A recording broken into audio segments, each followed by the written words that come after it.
Esta é mais uma produção da Federação Espírita Pernambucana, para você que curte podcasts.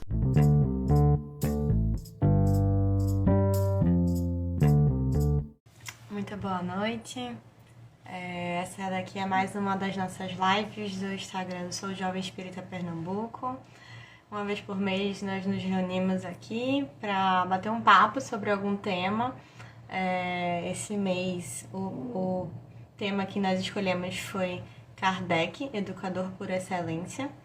Vai ser uma conversa bem descontraída para a gente conversar e aprender um pouquinho, né, sobre esse assunto tão rico e tão complexo, que com certeza daria uma noite inteira aqui. Boa noite, boa noite. Hoje nós vamos estar contando com uma pessoa que eu acredito que vocês já conhecem, que também conduz aqui as nossas lives, que é o Daniel. Mas hoje ele vai estar compartilhando com a gente um pouquinho do seu conhecimento sobre esse tema, que é o Kardec, educador por excelência. Boa noite, tudo bom, Daniel? Boa noite, Alice, tudo bem? Tudo bom, é um prazer te ter aqui com a gente, nesse papel de compartilhar um pouquinho aí do seu conhecimento. Daniel, ele é da Federação Espírita de Pernambuco também, e hoje vai estar com a gente falando sobre esse assunto tão importante e fundamental, ainda mais nessa época, né, nesse mês, que a gente celebra aí muitas coisas relacionadas a Kardec, né? E aí, Daniel, esse tema é bem completo, né? Daria muitas horas aí de conversa, mas eu acho que a gente pode começar entendendo quem foi Kardec. Conta um pouquinho pra gente aí. É uma pergunta pequena, mas que tem tanto conteúdo, né? Não sei quanto você vai conseguir resumir aí.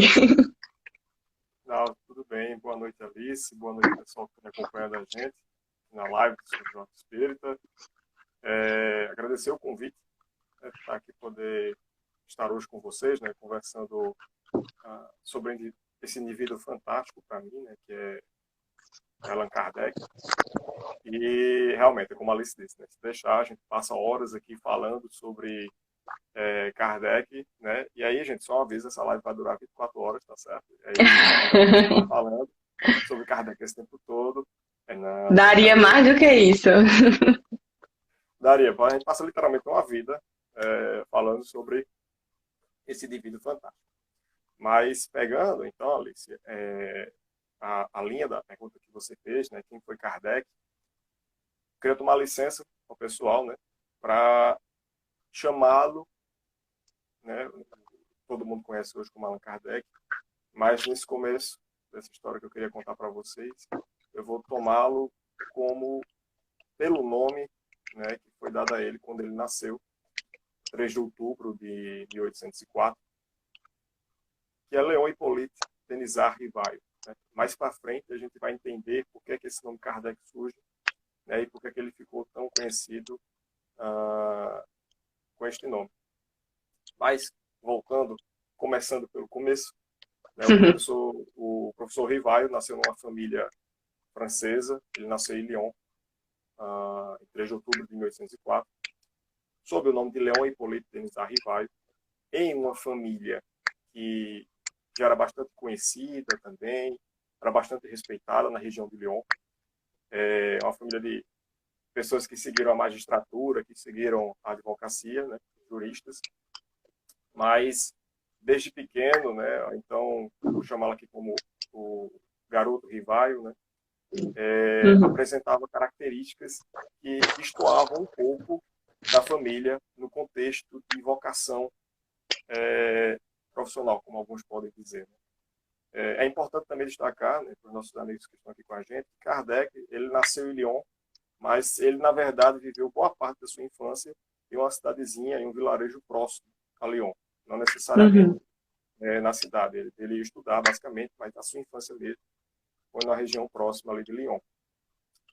E aí, por volta, mais ou menos, quando ele está com 10 anos de idade, é que ele vai, então, a pedido de seus pais, né? Seus pais mandam ele para um colégio interno bastante famoso, que era, na época, o Instituto de Verdun, na França, que era um instituto que foi criado, na verdade, pelo professor Pestalozzi. E esse instituto foi, digamos assim, fundamental, exerceu grande importância na formação de Kardec, né, já que a gente está aqui falando dele enquanto educador, teve papel fundamental na sua atuação como educador e na forma como ele educava as pessoas que estavam ali ao seu redor. E isso foi basicamente fantástico, assim, né, a forma como a gente observa essas coisas. Mas, a princípio, né, para dar essa ideia geral, Rivaio, né, o professor Rivaio, ele tem esse seu nascimento em Lyon, passa boa parte da sua vida como jovem, né, ali até os 18 anos, mais ou menos, numa região próxima a Lyon, e em seguida em Verdun, no Instituto de Verdun, na Suíça. E só após, quando ele completa aí seus 18 anos, é que ele vai para Paris, onde ele passa então, o resto de sua vida trabalhando, né, onde ele fica alocado e fica trabalhando até o momento do seu desencarne. É interessante a gente observar que realmente essa pergunta, quem foi Kardec, dá margem para muita coisa. Dá margem para bastante coisa. E aí eu vou tomar a liberdade aqui, até para a gente ficar, obviamente a gente não tem muito tempo, mas temos que a gente tomar uma linha mais esclarecedora, digamos assim, para quem está acompanhando a gente. Perfeito. Eu vou dividir essa pergunta em outras três, né? Primeiro eu vou falar um pouco mais sobre a atuação de Kardec, né, enquanto jovem estudante, né? Como eu tinha falado antes, esse período que ele passou em Verdun foi fundamental na sua formação como educador, porque o Instituto de Verdun era um instituto bastante diferenciado na Europa naquela época, né, por volta do século XIX. E diversas figuras públicas, como a própria Imperatriz Leopoldina havia falado bem do Instituto, já era conhecido, Goethe também já tinha falado desse Instituto, diversas personalidades já tinham falado bem daquele Instituto. Pestalozzi, que era o professor responsável pelo Instituto, era um homem bastante à frente do seu tempo. A metodologia pedagógica que ele empregava na educação dos alunos do Instituto era bastante diferenciada. E tanto é que o Instituto recebia crianças e jovens do mundo todo. Né? Os pais mandavam seus filhos para estudar lá justamente porque o Instituto se destacava nesse aspecto. E essa proposta pedagógica de Pestalozzi utilizou muito dos recursos, né, que Rousseau já havia descrito, né, já havia falado a respeito do papel da educação. Como características fundamentais do Instituto, só para a gente destacar, eu queria trazer três. Né? A primeira delas era que a educação era pautada no amor. Né? Então, assim, havia esse amor pelo estudante, pela educação, pelo ensino. Então, os professores de lá amavam o que faziam, né? Buscavam realmente estimular o progresso de todos aqueles que estavam ali, dos alunos, tinham paciência, né? Então, buscavam estimular que o aluno pesquisasse, se desenvolvesse. Isso foi bastante fundamental. Uma segunda característica que eu achei bastante interessante, que também funcionava como exercício de caridade, como exercício de amor, era que os estudantes mais velhos tomavam parte na educação dos mais jovens. Que legal. Já tinha o estímulo ao ensino desde pequeno, né? Desde pequeno. Então, assim, as crianças, como você bem falou, eram estimuladas naturalmente a ensinar as outras, né? Então, havia essa preocupação em querer fazer com que aquele que estivesse mais no início da jornada educativa pudesse aprender da melhor forma possível, né? Então, havia esse cuidado. Então, não sei se você sabe também, na verdade, acho que acredito que deva saber, se conversa muito sobre isso. Né? É claro que isso varia de pessoa para pessoa, mas disse, né, que uma das melhores formas de se aprender um conteúdo de solidificar um conhecimento, é ensinar aquele conhecimento. Então, isso era bastante estimulado dentro do Instituto. Né? Buscava-se bastante isso dos jovens. Aí você já começa a perceber aí onde é que entra o papel educativo de Kardec. Kardec, Sim, na com época, certeza.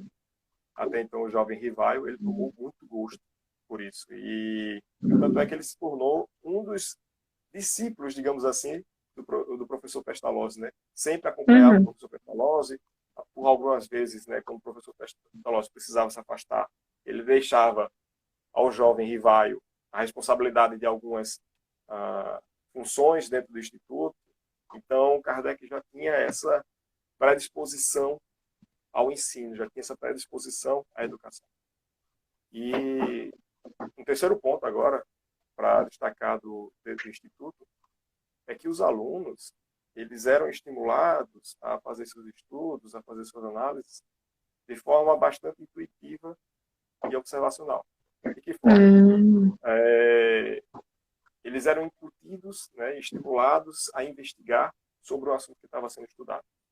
E diferentemente do que a gente vê hoje, né, onde a gente, por exemplo, eu vou estudar química, e aí o assunto de química é visto como se a gente tivesse no móvelzinho, aí tem uma gavetinha aqui específica para química, uma gavetinha Sim. específica para matemática, uma para física. A lógica do Instituto era diferente, como se fosse um grande baú e todos os conhecimentos estivessem ali misturados juntos. Então, os alunos Uhum. eram levados, por exemplo, hoje vamos ter uma aula de biologia, e aí os alunos eram encaminhados para o pátio, né, onde o professor exibia, por exemplo, uma macieira, e aí naquele momento o professor começava a falar de física, começava a falar de processos químicos, Tudo começava a junto e explicar misturado.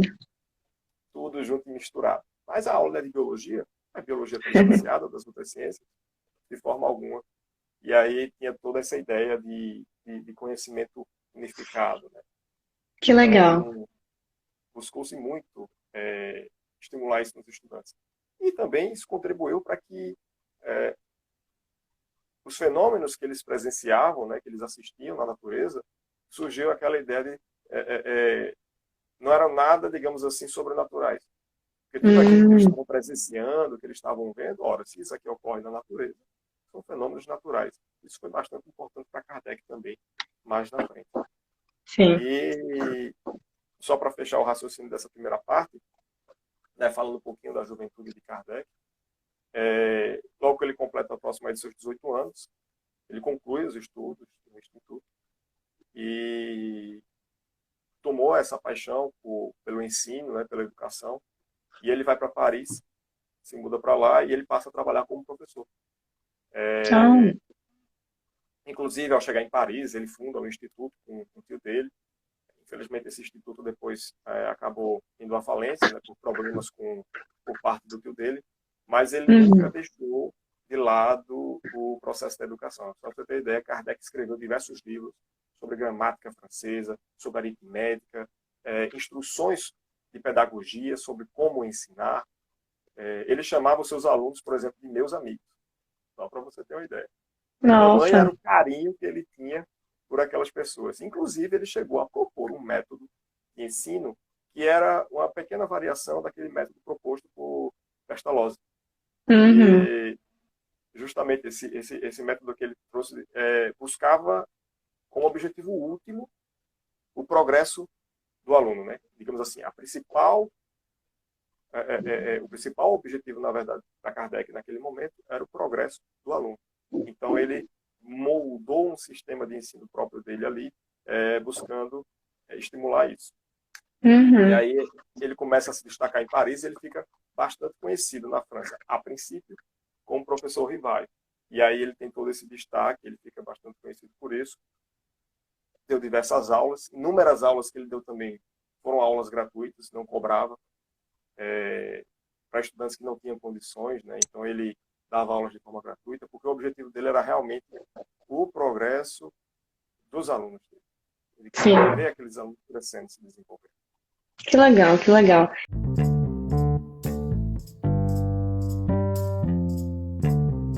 Como que a gente vê, né, pela história, pela base aí de Kardec, toda a sua formação acadêmica e o quanto isso foi presente na vida dele, na sua juventude e até na sua escolha profissional, né?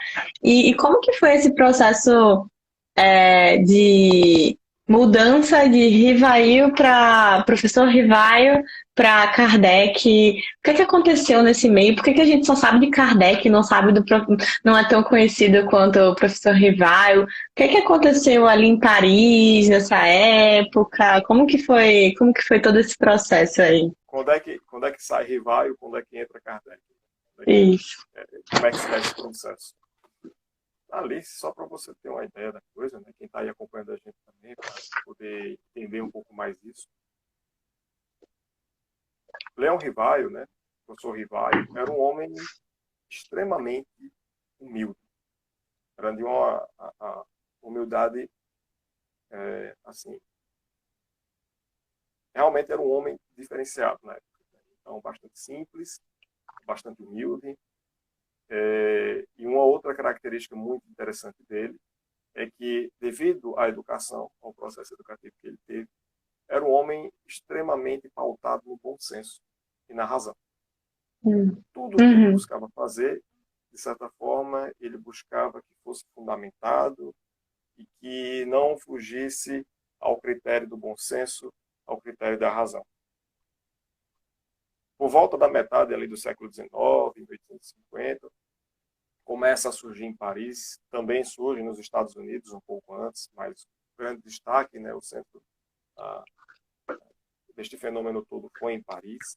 Surge Uhum. em Paris e começa a ser divulgado nos jornais da época um fenômeno que chamou a atenção de toda a sociedade parisiense e foi o fenômeno que ficou conhecido como o fenômeno das mesas girantes. E foi um Uhum. fenômeno que ocorreu em diversos pontos da Europa, mas o ponto principal desse fenômeno foi Paris. E esse fenômeno se dava, né, as pessoas se reuniam em grandes salões para ver mesas levitarem, rodarem no ar, responder algumas perguntas. Isso chamou a atenção de muita gente. No entanto, Inclusive, desculpa te interromper, acho que a gente tem até um Reels, um videozinho no nosso perfil também explicando um pouco mais sobre isso. Então, convido a todos que estão aqui presentes a dar uma conferida lá, que eu acho que a gente aprofunda um pouco mais sobre isso também. boa. Inclusive, pessoal, todas as informações aí que vocês tiverem curiosidade a respeito desses fenômenos está marcado tanto no Livro dos Espíritos, né, como no Evangelho segundo o Espiritismo. Está lá à disposição de vocês, se vocês quiserem dar uma olhadinha. E aí aconteceram esses fenômenos, sendo que, como a gente disse bem antes, né, Kardec era um homem muito pautado na razão.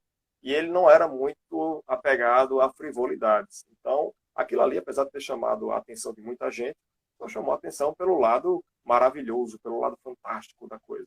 E aquilo para ele não era muito interessante. Ele participava de sociedades científicas, participava de grupos de estudo. Kardec era muito, na época, professor Rivaio, o professor Rivaio era muito voltado a essa parte científica da coisa, né? Então, assim, e era um homem com extremo bom senso, que fazia uso da razão de uma forma fenomenal. Então, ele não se deixava levar por qualquer, digamos assim, notícia fantástica, né, que saía nas ruas, nos jornais. Mas chegou um certo momento em que esses fenômenos estavam acontecendo e alguns amigos próximos ao professor Rivaio, já pessoas mais sérias, já pessoas respeitadas, começaram a presenciar esses fenômenos e viram que, ora, alguns deles, outros, na verdade, devido à febre que tinha na época, né, algumas pessoas simulavam, mas existiam alguns deles que valia a pena observar com maior atenção, com maior cuidado, porque realmente indicavam veracidade daquilo que estava acontecendo. E aí esses amigos próximos ao professor Rivaio, sabendo, né, da integridade, da seriedade dele, do interesse dele pelo conhecimento, disseram, professor Rivaio, está acontecendo aqui um fenômeno bastante interessante. E eu acho que é de seu interesse presenciar isso aqui que está acontecendo. A princípio ele recusa. Ele diz, minha gente, mesa que responde pergunta. Que gira, sozinha. Faça-me dormir, né? Se chegar isso pra gente hoje em dia também, a gente vai ficar, pelo amor de Deus, né, minha gente? Vamos. Mas justamente isso, né? Foram pessoas próximas a ele, com bastante seriedade, que eles sabiam que eram pessoas que não perdiam tempo com frivolidades. Professor, Venha observar um aqui, né, digamos assim. Venha observar um, eu acho que vai ser do seu interesse. E aí ele é levado, né, ele está bom, ele cede, acaba cedendo, vai para uma dessas reuniões. Não é em um salão, não era junto com muitas pessoas, mas era uma reunião mais reservada, uma reunião mais discreta, digamos assim, com pessoas sérias, com a reputação elevada, assim, digamos, pessoas honestas. Uhum. E aí ele faz diversos testes antes da reunião iniciar. Vamos conferir aqui, que não tem nenhum fiozinho. Ninguém levantando, vamos checar aqui. Uhum. Cidadão bastante compromissado. E ele faz todas essas análises. Quando ele se convence de que, ok, ninguém aqui tem condições de estar manipulando isso, vamos observar. E aí os fenômenos ocorrem diante dele. E o que é interessante observar é que, diferentemente de outras pessoas, ele não observa aquilo com olhos de algo sobrenatural. Ele tem uma educação voltada a observar os fenômenos com naturalidade. Então, ele observa todos aqueles fenômenos que estão acontecendo com seriedade. E ele começa a enxergar o que ninguém antes estava enxergando, que eram as implicações daquilo que ele estava observando. E aí, dá-se início aos estudos, aos primeiros estudos, as primeiras investigações, que mais na frente dariam surgimento desse corpo doutrinário que ele auxiliou a compilar, que é a doutrina espírita. E o nome Kardec vem justamente de uma dessas reuniões que ele tem com os espíritos, que são os espíritos. Eram esses seres inteligentes que se utilizavam das mesas, a princípio, para responder às perguntas. Como o próprio Kardec disse, não há um efeito inteligente sem uma causa inteligente por trás. Como as mesas não podiam responder perguntas sozinhas, alguém teria que ter algum princípio inteligente respondendo. E utilizando delas. Eram os espíritos. E aí Kardec começa um processo de compilação. Vai juntando perguntas, vai fazendo perguntas, juntando informações. Diversos amigos dele trazem diversas informações. Ele faz um processo investigativo que durou anos. Consumiu enorme tempo dele. E aí, finalmente, quando ele começa a observar que aquelas informações que ele estava juntando tomavam um corpo de doutrina e que ele podia compilar aquelas informações num livro para poder divulgar, ele tomou um cuidado. Veja a humildade de Kardec. Ele disse, eu não posso publicar este livro sob o meu nome de professor Rivaio. Primeiro, para que as pessoas não confundissem as coisas. Existia o professor Rivaio, educador, e existia o Rivaio, ou então essa outra pessoa, que compilou apenas as informações daquela doutrina. E aí, em uma das reuniões, em uma das sessões mediúnicas que ele está presente, o seu mentor espiritual, Zé, disse para ele que em encarnações predecessoras, em sua encarnação anterior, ele havia sido um druida, um sacerdote, na região das Gálias, sob o nome de Allan Kardec. E aí, então, o professor Rivaio para e diz, ok, então, este livro é um livro dos espíritos compilado por Allan Kardec. E aí que faz essa distinção das coisas. Também é a humildade dele, tomar cuidado para diferenciar a obra e seus autores do compilador. Perfeito. Isso é um ponto super interessante, porque a gente vê o Kardec numa posição justamente de um compilador que vai juntar as informações do que a gente chama da codificação, né? Então, ele acabou trazendo diversos livros aí ao longo dos anos. Na realidade, não foram muitos anos, né? Se eu não me engano, foram 15, 16 anos que ele passou nesse processo. Quando a gente escuta Kardec, a gente parece que, pelo menos eu, antes de saber dessa informação, achava que tinha sido, sim, 50 anos, de uma coisa, muito tempo, mas a gente vê que foi um período muito intenso, né, na realidade, desde o momento que ele começou nas mesas girantes até o seu último livro ali, em 1868, né, a Gênese, se a gente for pegar os livros da codificação. E sim, eu tô com a colinha aqui com os anos dos livros, porque são 5 anos diferentes. O primeiro, né, a gente tem em 1857, né? com o Livro dos Espíritos, e aí terminamos aí com a Gênese desses livros, mas a gente vê a importância dessa base de Kardec, né? Dessa base educacional, acadêmica, filosófica, porque uma coisa que eu acho fantástica assim, desse processo é que Kardec não acreditava, ele questionava, ele precisava conferir com mais de uma fonte para poder ser convencido. Então, ele era uma pessoa acadêmica, ele não acreditava nos fenômenos sobrenaturais, né? Então, isso que eu acho fantástico e que acabou sendo a base muito do que a gente traz no Espiritismo como a fé raciocinada, né? Então, a gente não acredita por acreditar. Teve todo um embasamento ali, teve todo um processo de investigação e tudo isso foi graças à base que Kardec teve como um educador realmente, né? Então, ele passou toda a sua vida traçando essa base para que conseguisse cumprir essa missão e cumpriu com excelência, né? Realmente. Ele foi fantástico nesse aspecto, né? Inclusive, esse papel educador, né, que ele assume também se verifica na obra. Uhum. É importante destacar que ele deixa isso bem claro no início do Livro dos Espíritos, de que a obra é dos Espíritos, né? Sim. E aí a gente destaca aqui que a doutrina espírita ela não é uma doutrina kardecista, é uma doutrina espírita, porque Perfeito. Kardec não escreveu nada, a compilação veio da instrução dos Espíritos, mas Kardec, ao longo da obra, deixou diversas notinhas, e é interessante porque tem um trabalhador da Federação Espírita Brasileira, né, Francisco Thyssen, que ele tinha um livro, mais ou menos dessa espessura aqui, só com as notas de Kardec, das obras. Olha e essas só. notas de Kardec meio que funcionavam como sendo... Sabe quando a gente pega uma teoria que a gente não entende? E aí tem um aluno que entendeu melhor do que a gente, aí diz, isso aqui ele está querendo dizer isso. Esse é o processo. Ele entra como educador também nessa parte.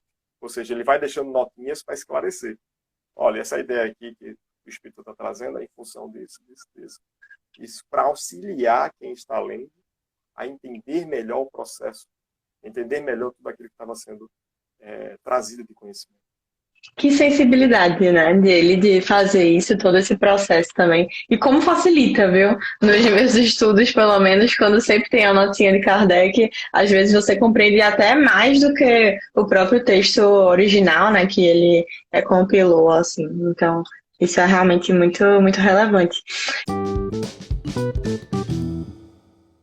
E um outro ponto que eu queria destacar também foi a própria resiliência dele, né, de Kardec, nesse processo da codificação, em todo esse processo educacional, assim, pode-se dizer, porque a gente está falando de uma época, por volta aí de 1850, 1860, em que na França, né, em Paris, estavam tendo muitas ideias diferentes, né, então a gente vinha do Iluminismo, Revolução Francesa e tudo mais, mas existia muita resistência também. Então Kardec teve que sofrer muitas perseguições, muitas dificuldades para conseguir conquistar, né, concluir a sua missão aí com excelência, né? Então, é válido destacar esse ponto também. Então, a gente teve até alguns acontecimentos, né? Teve o Auto de Fé de Barcelona, que foi um momento lá em que houve a queima de livros espíritas que ele havia publicado, e na tentativa de apagar, né, de destruir essas evidências, e que acabou, na realidade,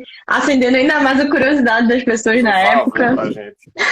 Fez um favor pra gente, exatamente. Então, inclusive tem um filme, né, de Kardec, que recomendo a todos darem uma olhada, é super legal, super didático também, conta vários desses processos dele.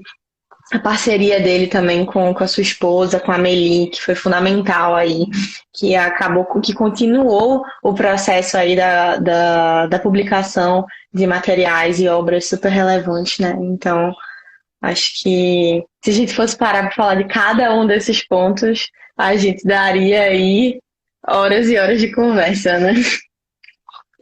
É verdade, é verdade. E aí é importante, pessoal, ressaltar essa informação que a Alice trouxe, porque realmente Kardec sofreu muita perseguição, foram anos intensos, mas ele foi muito resiliente e muito perseverante no seu trabalho. Depois, como a Alice bem comentou, no livro Obras Póstumas, a sua esposa Amélie ajudou a também compilar, né, que trazia algumas informações referentes a Kardec. Em uma delas, ele se comunica com o Espírito Verdade, que foi o mentor do projeto, digamos assim, mentor não, mas que foi que encabeçou o projeto da codificação. E ele comunicou a Kardec que Kardec iria passar por todas aquelas dificuldades. E anos depois, Kardec confirma, olha, passei por tudo isso, traição, passei por gente maldizendo, mas ele disse que as alegrias que ele teve, né, do consolo que a doutrina proporcionou a tantos corações que buscavam auxílio, as alegrias que ele pôde proporcionar, aquilo foi infinitamente superior a qualquer dificuldade que ele tenha passado. Tem uma passagem de Chico, que Chico fala bem, que dá para fazer um paralelo com isso, que eu acho bem interessante, que é cada pouquinho de felicidade, né, cada pouquinho de paz que eu levo para alguém, me traz a paz que eu nunca tive. Então, essa oportunidade de resgatar corações, de estimular, né, pessoas que estão precisando, que estão buscando, isso de longe passa qualquer dificuldade que a pessoa venha passar. E, como a Alice bem comentou, foram 5 as principais obras da codificação, além da Revista Espírita, em ordem cronológica de lançamento, né? Temos o Livro dos Espíritos. Vamos ver agora se acerta aqui. Segundo o Espiritismo, o Céu e o Inferno, por fim, a Gênese, né? Aí. Tem que ter. Tem que ter o ano eu não lembro não, mas está precisamente. A ordem ainda vai. Boa. Maravilha, maravilha, Daniel. Nossa, então já passamos nossos 30 minutinhos aí programados para a nossa live, para a nossa conversa. Você vê como passa rápido. E aí eu queria te convidar para fazer as suas considerações finais, alguma indicação de livro, alguma mensagem final aí para a gente seguir a nossa noite de estudos para o pessoal que está acompanhando. Bom, gente, primeiramente agradecer aqui, né, por vocês, e para finalizar, eu poderia dizer que, primeiro, como a gente disse, né, a gente pode passar horas e horas aqui falando sobre Kardec, falando de todo o processo que ele participou, que ele teve, que ele fez, para poder compilar as obras básicas da doutrina, mas que, tanto para os nossos amigos que são espíritas, para os que não são, o objetivo principal, né, acredito que todo facilitador espírita, muitos facilitadores espíritas, pelo menos, adoram essa frase, que uma frase que Kardec trouxe, né, que reconhece-se o verdadeiro espírita pela sua transformação moral e pelo esforço que emprega para domar as suas más inclinações. O objetivo da doutrina é esse, é a transformação moral do indivíduo, é a nossa disciplina em controlar nossas más inclinações, é o nosso progresso do indivíduo, né? Porque melhorando-se o indivíduo de forma individual, de forma pessoal, o coletivo se beneficia. Então o foco último é o consolo e é o progresso. Como disse o Mestre Jesus, amai-vos e instruí-vos. Convido a todos a assistirem o filme de Kardec, como a Alice bem comentou. Quem está chegando na doutrina agora, tem uma obra também que foi publicada, o que é o Espiritismo, que é uma belíssima porta de entrada para entender como é que funciona bem a doutrina. Alguns conceitos básicos, também convido a ler o Livro dos Espíritos, é uma excelente leitura, é bastante esclarecedora. E é esse, fica aqui o nosso convite, a nossa gratidão.